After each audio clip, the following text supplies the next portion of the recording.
ज़्यादातर वर्ड जिनमें एलवाई लगा होता है, जैसे कि केयरफुली, पंक्चुअली, यानी कि केयर जो होता है एडजेक्टिव होता है, इसके अंदर एलवाई लगा दिया तो ये बन गया हमारा एडवर्ब। पंक्चुअल एडवर्ब होता है, एडजेक्टिव होता है, इसके अंदर एलवाई लगा दिया तो ये बन जाता है पंक्चुअली, यानी कि ये दोनों एडवर्ब बन जाते हैं। लेकिन एडवर्ब यही नहीं होता जिनके अंदर एलवाई होता है। अगर आपको पूरा डीपली आपको समझना है एडवर्ब क्या होता है तो आप मेरी प्लेलिस्ट में जाकर देख सकते हैं एडवर्ब वाला सेक्शन। मैं अगर आप बोलेंगे तो कमेंट में पिंग कर दूंगी, ठीक है। और उसके बाद हम एग्जांपल देखते हैं किसके एडवर्बियल फ्रेज के, मतलब एडवर्बियल फ्रेज बेसिकली होता क्या है। ये तो एडवर्ब तो होता है कि जिनमें एलवाई लगा होता है। एडवर्बियल फ्रेजेस वो होते हैं जब 2-4 शब्द जो मिलाकर, हम 2-3 शब्दों को मिलाकर, ठीक है, और उनको हम एडवर्ब की तरह काम कराते हैं उससे, तो वो बन जाती है हमारी एडवर्बियल फ्रेज। अब एग्जांपल से देखते हैं। देखिए, सबसे पहले हम एडवर्ब की जरूरत क्यों है। Radha performs her duty, she is obedient. दो सेंटेंस है, इसको कंबाइन करने के लिए हमें जरूरत पड़ी एडवर्ब की। राधा परफॉर्म्स हर ड्यूटी ओबीडिएंटली, यानी कि आज्ञाकारी तरीके से उसे अपनी ड्यूटी निभाती है वो अपनी। तो दो सेंटेंस को मिलाकर हमने एक सेंटेंस बना दिया। यहाँ पर हमने एडवर्ब का यूज किया। अब यहाँ पर देखिए एडवर्ब इसमें ऐसे है कि she wrote a letter hurriedly, यानी कि उसने लेटर कैसे लिखा, जल्दी, बहुत जल्दी में लिखा, तो ये एडवर्ब है। लेकिन एडवर्बियल फ्रेज क्या होता है, इसको हम दूसरे तरीके से बोल सकते हैं कि शी रोट इट या शी रोट द लेटर इन अ हरी। तो यहाँ पर इन अ हरी ये जो है एडवर्बियल फ्रेज है। देखिए, शी ड्राइव केयरलेसली, यानी कि उसने कैसे ड्राइव करती है, शी ड्राइव्स, वो कैसे ड्राइव करती है, केयरलेसली, यानी कि बड़े लापरवाह तरीके से। तो ये एडवर्ब का एग्जांपल है।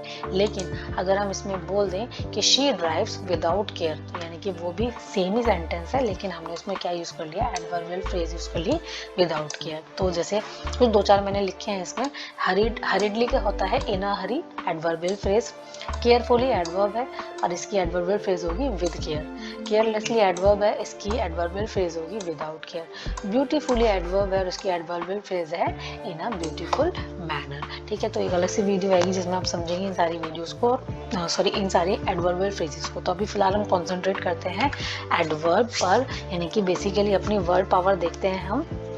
यहाँ पर देखिए, सबसे पहले एडवर्ब के टाइप जानने जरूरी है, उसके अकॉर्डिंग आपको एडवर्ब सीखने को मिलेगी। देखिए, सबसे पहला जो टाइप है वो है एडवर्ब ऑफ मैनर, यानी कि कोई जो काम हुआ है वो कैसे हुआ है। कैसे हुआ है वो काम, धीरे, स्लोली, यानी कि पंखा धीरे चल रहा था। तो the fan was moving slowly, तो यहाँ पर हमने एलवाई लगा हुआ है, तो ये हमारा क्या है हमारा सेंटेंस, ये हमारा बन गया एडवर्ब लगाकर कि पंखा चल रहा है। हम बोलेंगे पंखा चल रहा है तो द फैन वॉज मूविंग, लेकिन कैसे मूव कर रहा है, स्लोली। अब तेज चल रहा है तो हम यहाँ पर लगा देंगे फास्टली, ठीक है। तेज चल रहा है तो हमने क्या लगा दिया, फास्टली, लेकिन गलत। हमेशा स्लोली के अंदर, मतलब स्लो के अंदर आप एलवाई लगा सकते हो, लेकिन फास्ट जो होता है वो एडवर्ब फास्ट ही मानी जाती है, यानी कि इसमें हम एलवाई नहीं लगाते हैं, फास्ट ही होता है। The fan was moving fast, अगर फास्टली आप बोल रहे हो तो वो गलत होता है, ठीक है। चलिए नेक्स्ट पर मूव करते हैं।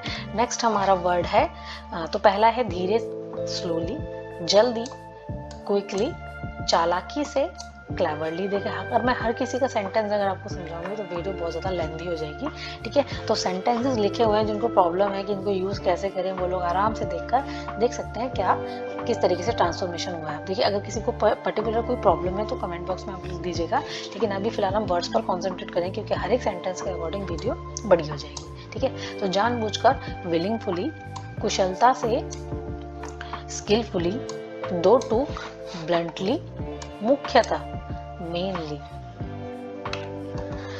अचानक, सडनली, ऊंची आवाज में, लाउडली, कैसे है वो, आलस में, लेजीली, किसी भी तरह, एनी हाउ, कैसे उसने काम किया, एनी हाउ, किसी भी तरह, सम हाउ, कि मैंने अपने पापा को किसी तरह मनाया, कैसे मनाया, किसी तरह, तो सम हाउ, बिना ही, यानी कि विदाउट, धीमे से, जेंटली, खूबसूरती से, ब्यूटीफुली, नियम से, रेगुलरली, सफाई से, नीटली, प्यार से, लविंगली, बेसब्री से, ईगरली, धैर्य से, पेशेंटली, आराम से, कंफर्टेबली, अपने आप ही, कैसे हो गया वो काम, अपने आप ही, तो ऑटोमेटिकली, समझदारी से, वाइजली, ध्यान से, केयरफुली, शांतिपूर्वक तरीके से, क्वाइटली, खुशी खुशी, हैप्पीली, आसानी से, इजीली, सच में, रियली, वाकई में, लिटरली या वास्तव में, लिटरली। कैसे काम हुआ वो? बुरी तरह, बैडली। एक्सीडेंट किसी का हो गया, बुरी तरह हुआ तो बैडली या टेरिबली, ठीक है। अच्छी तरह, वेल। प्रॉपरली, ढंग से, साफ तौर पर यानी कि क्लियरली। अब यहाँ पर क्लियरली कैसे यूज होगा? जैसे अधिकारियों ने साफ तौर पर कुछ नहीं किया, the officers didn't say anything clearly, तो साफ तौर पर कुछ नहीं कहा। एक साथ, टुगेदर, साथ, विद, अकेले, अलोन। ओनली, सिर्फ, अलॉट, बहुत, यानी कि I love you a lot. Come, little, a bit, यानी कि लिटिल लगाइए, अ बिट लगाइए। ना के बराबर, बेयरली। जैसे कोई आता है और ना के बराबर आता है, विजय क्लास में ना के बराबर आता है, तो Vijay barely comes to the class. बजाय, किसी चीज के बजाय या किसी चीज के बदले, रेदर या इंस्टेड ऑफ, यानी कि मैं चाय के बदले कॉफी पीता हूँ, तो I take coffee instead of tea, ठीक है। I take coffee rather tea. तो यहाँ पर हम इस टाइप से बनाएंगे। इतना, सो, यानी कि आपकी टीचर कितनी अच्छी है, your teacher is so nice. काफी, फेयरली। लगभग, ऑलमोस्ट। जरूर, सर्टेनली। शायद, प्रोबेबली। बेहद, क्वाइट। टेरिबली, बुरी तरह से। कंप्लीटली, पूरी तरह से। अंत में या लास्ट में, जिसे बोलते हैं हम बिल्कुल आखिरकार, तो उसे बोलते हैं फाइनली, इवेंचुअली, अल्टीमेटली। बहुत सारे वर्ड्स हैं, ठीक। नेक्स्ट देखते हैं adverb of time. Adverb of time क्या बताते हैं कि कोई काम जो हुआ है वो कब हुआ है, वो आज हुआ है, टुडे। हमेशा के लिए हुआ है, फॉर एवर। ग्रेजुअली, समय के साथ साथ। वंस, एक बार। ट्वाइस, दो बार। ट्वाइस, तीन बार। यस्टरडे, यानी कि कल, जो बीत गया है उस कल के लिए है यस्टरडे। आने वाले कल के लिए होता है tomorrow. A day before yesterday, यानी कि परसों, जो बीत गया वो वाला परसों। A day before yesterday. A day after tomorrow, यानी कि आने वाला परसों, या day after tomorrow. Last year, पिछले साल। लास्ट वीक, पिछले हफ्ते। सून, जल्द ही। लेट, देर से। फास्टली, सबसे पहले। बिल्कुल अभी, जस्ट नाउ। आजकल, करंटली या नाउअडेज। कल सुबह, टुमारो मॉर्निंग। पहले ही, ऑलरेडी। कल सुबह ये वर्ड रिपीट हो गया, सॉरी। कल रात, लास्ट नाइट। आज रात, टू नाइट। अभी तक, येट, यानी कि मेहमान अभी तक नहीं आए। The guests have not yet arrived, या the guests have not arrived yet, आप लास्ट में भी लगा सकते हो। तुरंत, immediately। अगली बार, next time। initially, शुरू में। अभी, right now। अब नेक्स्ट है एडवर्ब ऑफ फ्रीक्वेंसी। ये होता है कि कोई काम जो है वो कितनी बार हुआ है, ठीक है। वो कभी नहीं हुआ तो नेवर। कभी कभी हो रहा है, समटाइम्स। बहुत कम, रेयरली। आमतौर पर, यानी कि यूजुअली। अक्सर, ऑफन, या कोई ऑफ्टन भी बोलता है, तो दोनों ठीक है। हमेशा, ऑलवेज। हर वक्त, ऑल द टाइम। हर दिन, एवरी डे। हर हफ्ते, एवरी वीक। हर महीने, एवरी मंथ। हर साल, एवरी ईयर। नेक्स्ट है एडवर्ब ऑफ प्लेस। ये होता है, ये आंसर देता है कि कोई काम कहाँ हुआ है। यहाँ, हेयर। वहाँ, देयर। इस तरफ, इनसाइड। उस तरफ, दैट साइड। हर जगह, एवरीवेयर। इनसाइड, अंदर। बाहर, आउटसाइड। ऊपर, अप, नीचे, डाउन। दूर, अवे। पास, नियर। ऊपरी मंजिल, अपस्टेयर्स। निचली मंजिल, डाउनस्टेयर्स। विदेश, अब्रॉड। आसपास, अराउंड। कभी भी, एनीवेयर। दाएं, राइट। बाएं, लेफ्ट। इन फ्रंट ऑफ, यानी कि किसी चीज के सामने, या बिफोर भी हम लगाते हैं उसके लिए। बिहाइंड, पीछे। आगे की ओर, फॉरवर्ड। पीछे की ओर, बैकवर्ड। लास्ट है इंटेरोगेटिव एडवर्ब्स। ये बताते हैं क्या, क्यों, कैसे, कहाँ। इसका आंसर देता है क्यों, व्हाई। कैसे, हाउ। कब, व्हेन। कहाँ, वेयर। कितनी देर से, हाउ लॉन्ग। कितनी बार, how many times. Twelve phrase पर जो है इन हफ। इन हफ का मतलब होता है आवेश में। अर्लियर देन, सामान्य रूप से पहले, एज ऑफन एज जितनी बार या बार बार, वंस इन अ वाइल कभी कभार या कभी कभी, एवरी नाउ एंड देन समय समय पर, रिगार्डलेस ऑफ परवाह किए बिना, ऑल द सेम तब भी फिर भी। ठीक है, और ये 40 प्लस एडवर्बियल फ्रेजेस हैं, तो अभी एक ही स्लाइड में तो कवर नहीं हो सकती है, तो क्योंकि जब हम आगे पढ़ेंगे तो हम इनके सेंटेंसेस के अकॉर्डिंग हम इनका यूज देखेंगे। ठीक है, तो देखते हैं, पूरी वीडियो को स्टार्ट करते हैं वन बाय वन। देखिए, पहली स्लाइड में हम पढ़ेंगे इन अ हफ। इन अ हफ का मतलब होता है आवेश में आकर। ठीक है, कोई चीज है, उसके आवेश में आकर आप कोई काम करते हैं, जैसे कि उसने आवेश में आकर दरवाजा बंद कर दिया। अर्लियर देन यूजुअल, इसका मतलब होता है सामान्य से पहले। हम सामान्य से पहले पुनः एकत्रित होंगे, यानी कि जो एक डिसाइडेड डेट होती है उससे हम पहले क्या हो जाएंगे, इकट्ठे होंगे। एज ऑफन एज यानी कि जितनी बार या बार बार, इस दवा को आवश्यकता अनुसार बार बार ले। वंस इन अ वाइल मतलब कभी कभार या कभी कभी, कभी कभी हम बाहर खाने जाते हैं। एवरी नाउ एंड देन यानी कि समय समय पर, मैं समय समय पर उससे सुनता रहता हूँ। रिगार्डलेस ऑफ यानी कि परवाह किए बिना, मैं किसी की परवाह किए बिना अपना काम करता हूँ। तो इस टाइप के सेंटेंस हम बना सकते हैं by using these adverbial phrases. तो देखिए सेंटेंस देखिए, उसने आवेश में आकर दरवाजा बंद कर दिया। She slammed the door in a huff. हम सामान्य से पहले पुनः एकत्रित होंगे, तो वी विल रिकन्वीन होता है पुनः एकत्रित होने, यानी कि दोबारा से मिलना।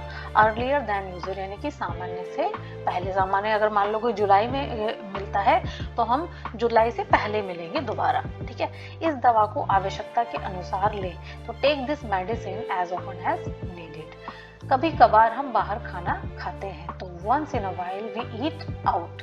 मैं समय पर उसे सुनता रहता हूँ, तो I hear from him every now and then. हम पिछली असफलताओं की परवाह किए बिना आगे बढ़ते रहेंगे, तो we will go on regardless of past failure. तो इस टाइप के सेंटेंसेस आप करेंगे। ठीक है, अब देखिए नेक्स्ट में हम लोग देखेंगे कि by no mean. By no mean का मतलब होता है किसी भी तरह से, यानी कि वह मेरी अनुमति के बिना किसी भी तरह से मेरे घर में घुस नहीं सकता। किसी भी तरह से वो प्रयास करे, वो ये काम नहीं कर सकता।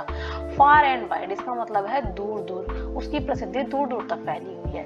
बाय द वे यानी कि वैसे या संयोग बस, वैसे मेरे पास आपके लिए एक अच्छी खबर है। फॉर सर्टेन, फॉर सर्टेन का मतलब होता है निश्चित रूप से। मैं निश्चित रूप से जानता हूँ कि वह एक ठग महिला है। बाय एंड बाय यानी कि धीरे धीरे उसने पढ़ना शुरू कर दिया। बाय फार मतलब अब तक का, वह कक्षा में अब तक का सबसे अच्छा लड़का है। ठीक है, तो इस टाइप के सेंटेंस हम बना सकते हैं by using these adverbial phrases. तो देखिए सेंटेंस, वह मेरी अनुमति के बिना किसी भी तरह से मेरे परिसर में प्रवेश नहीं कर सकता। तो he can by no mean यानी कि किसी भी तरह से नहीं, तो he can by no mean, इसी के अंदर नेगेटिव यानी कि नो है, तो आप अलग से नॉट नहीं लगाएंगे, can not. He can by no means enter my premises without my permission. उनकी प्रसिद्धि दूर दूर तक फैली हुई है, दूर दूर तक। ठीक है, तो हिज फेम मतलब प्रसिद्धि, स्प्रेड मतलब फैली हुई है, फार एंड वाइड यानी कि दूर दूर तक। ठीक है, नेक्स्ट देखते हैं वैसे मेरे पास आपके लिए एक अच्छी खबर है। ठीक है, तो वैसे यानी कि बाय द वे, मेरे पास आपके लिए एक अच्छी खबर है। I have got a some good news for you. मैं निश्चित रूप से जानता हूँ कि वह एक ठग महिला है, यानी कि निश्चित रूप से, पक्का। तो I knew for certain that she is a con woman. ठीक है, धीरे धीरे उसका उत्साह खत्म हो गया, तो by and by the excitement died down. वह कक्षा में अब तक का सबसे प्रतिभाशाली लड़का है, तो he is by far the most brilliant boy in the class. Next देखते हैं, नेक्स्ट है at any rate. At any rate का मतलब होता है किसी भी कीमत पर, किसी भी हाल में, मैं हर हाल में जाऊंगा। बाय लॉन्ग का मतलब होता है बहुत पहले, वह बहुत पहले ही लौट आया। इन फ्रंट ऑफ का मतलब होता है सामने, मैं उसके सामने नहीं जाऊंगा। नॉट एट ऑल का मतलब होता है बिल्कुल भी नहीं, मुझे बुरा बिल्कुल भी नहीं लगा। एट द बिगनिंग का मतलब होता है किसी चीज की शुरुआत में, हम जुलाई की शुरुआत में जापान जा रहे हैं। एट वंस का मतलब होता है एक बार में, तुमने मुझे एक बार में पहचान लिया। ठीक है, तो सेंटेंस देखते हैं, मैं हर हाल में आऊंगा, तो I will come at any course. वह बहुत पहले ही लौट आया, तो he returned before long. वह मेरे सामने झगड़ रहे थे, तो they were fighting in front of me. ठीक है, मुझे बुरा बिल्कुल भी नहीं लगा. I am not at all angry. हम जुलाई की शुरुआत में जापान जा रहे हैं, तो we are going to Japan at the beginning of July. तुमने मुझे एक बार में पहचान लिया, तो you recognize मतलब पहचानना, मुझे पहचान लिया at once यानी कि एक बार में.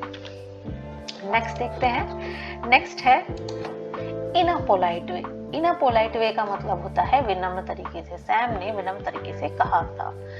हार्ट एंड सोल इसका मतलब होता है जी जान से प्रयास करना.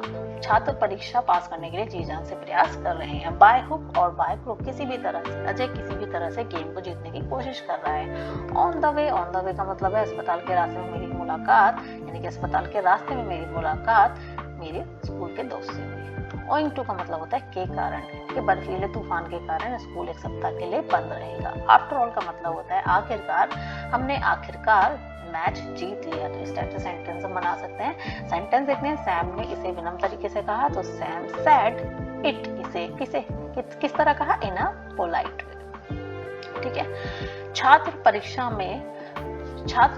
में अब देखिए एक चीज मैं आपको बता दूं, ये काफी मतलब 2-3 शब्दों को मिलाकर ये एडवर्ब की तरह यूज किया हुआ है. अगर हम इसको खाली एडवर्ब से बनाते तो हम इसको वैसे बनाते सैम सेड इट, हम लिख देते हार्शली, या फिर हम इसे लिख देते टेरिबली.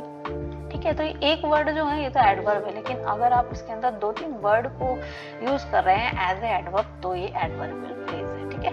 छात्र परीक्षा पास करने के लिए जी जान से प्रयास कर रहे हैं, तो स्टूडेंट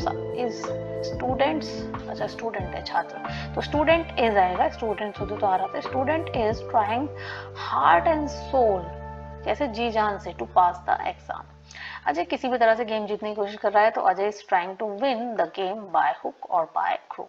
किसी भी तरीके से मतलब चीटिंग करके, किसी को पैसा देके, मतलब गलत वो हथकंडे अपनाकर कोई काम हमें करना है. अस्पताल के रास्ते में मेरी मुलाकात मेरे दोस्त से हुई, तो on the way to school I met my friend from school. बर्फीले तूफान के कारण स्कूल एक सप्ताह के लिए बंद रहेगा, तो school will remain close for a week owing to, किस चीज के कारण? The heavy snow storm. हमें उसके काम की सराहना करनी चाहिए, आखिरकार वह अब एक बड़ी लड़की है. तो we should appreciate her work after all, आखिरकार she is a big girl now, यानी कि वो बड़ी हो रही है, तो हमें इसको काम को सराहना देनी होगी. ठीक है. नेक्स्ट करते हैं. नेक्स्ट है in order to.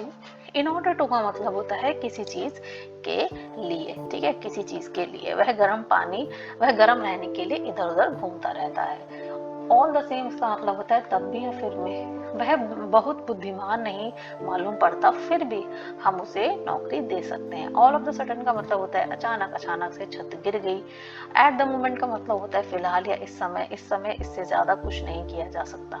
As a matter of fact का मतलब होता है दरअसल में. सच तो ये है वह 25 साल से ज्यादा की नहीं लगती. सच तो ये है कि वह 35 साल पार कर रही है. ठीक है, तो इस टाइप की सेंटेंस हम बना सकते हैं by using these adverbial phrases. तो सेंटेंस देखते हैं. वह गर्म रहने के लिए इधर उधर घूम रहा था, तो ही वॉक्ड अबाउट का मतलब होता है इधर उधर घूमना. In order to keep warm, गर्म. वह बहुत बुद्धिमान नहीं मालूम पड़ता. He doesn't appear to be very intelligent. All the same, फिर भी हम उसे नोट कर सकते हैं. We may appoint him. अचानक छत ढह गई. All of the sudden the roof collapsed. फिलहाल इससे ज्यादा कुछ नहीं किया जा सकता, तो नथिंग मोर, यानी कि इससे ज्यादा कुछ नहीं किया जाता, तो nothing more can be done at this moment. वह 25 साल से ज्यादा की नहीं लगती. She does not look more than 25 as a matter of fact. तो ये है कि वह 35 पार कर रही है. सॉरी. तो as a matter of fact she is pushing 35. Next देखते हैं. नेक्स्ट है अबोव ऑल. अबोव ऑल का मतलब होता है सबसे ऊपर, या किसी कोई बात आप कह रहे हो और उस बात से ऊपर है बात मतलब कोई बात है, आप उससे ऊपर किसी बात को और वजन देना चाहते हैं तो उसके लिए हम बोलते हैं अबोव ऑल। तो अबोव ऑल का मतलब होता है सबसे ऊपर, सबसे बढ़कर वह ईमानदार, सबसे बढ़कर क्या करना चाहिए, हमें ईमानदार रहना चाहिए। यानी कि सारी बातें तो ठीक है लेकिन सबसे पहले हमें क्या होना चाहिए, ईमानदार। तो ये है अबोव ऑल। एक समय की बात है, इसके लिए हम बनाते हैं वंस अपॉन अ टाइम। एक समय की बात है, वह महिला यहीं रहती थी, बीच में ही, यानी कि इन द मिडल। हेमा बातचीत के बीच में उठकर चली गई। हर वक्त या हर समय, ऑल द टाइम, घंटे हर समय बजती रहती थी। थोड़ा थोड़ा करके, लिटिल बाय लिटिल, मिश्रण को थोड़ा थोड़ा करके पानी में डाले। एक एक करके, वन बाय वन अपनी समस्या को एक एक करके सुलझाओ। ठीक है, तो सेंटेंस देखते हैं। सबसे बढ़कर ईमानदार हैं, अबोव ऑल बी ऑनेस्ट। एक समय की बात है, वह महिला यहीं रहती थी। तो once upon a time the lady lived there.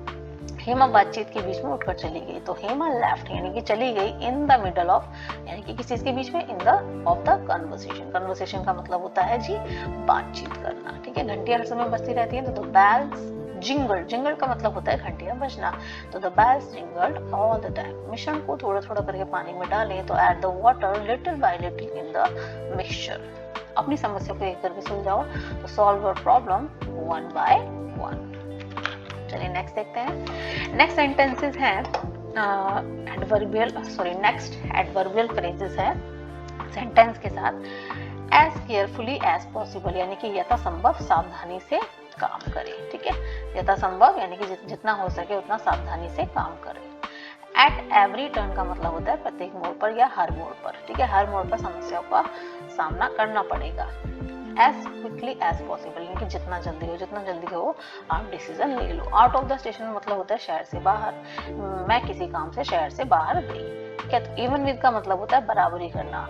मैं उसके साथ अपनी बराबरी नहीं करना चाहता हूँ। तो इस टाइप के एडवर्बियल फ्रेज को यूज करके हम सेंटेंस को बनाएंगे। उन्होंने यथासंभव सावधानी से रसायन मिलाया। तो ही मिक्स्ड यानी कि उसने ही mixed chemical as carefully as possible. ठीक है, उसने मिलाया केमिकल जितना सावधानी से हो सकता था उतनी सावधानी से। हर मोड़ पर समस्याओं ने उनका रास्ता रोका। तो at every turn problem blocked his path. उन्होंने यथाशीघ्र अपना निर्णय लिया।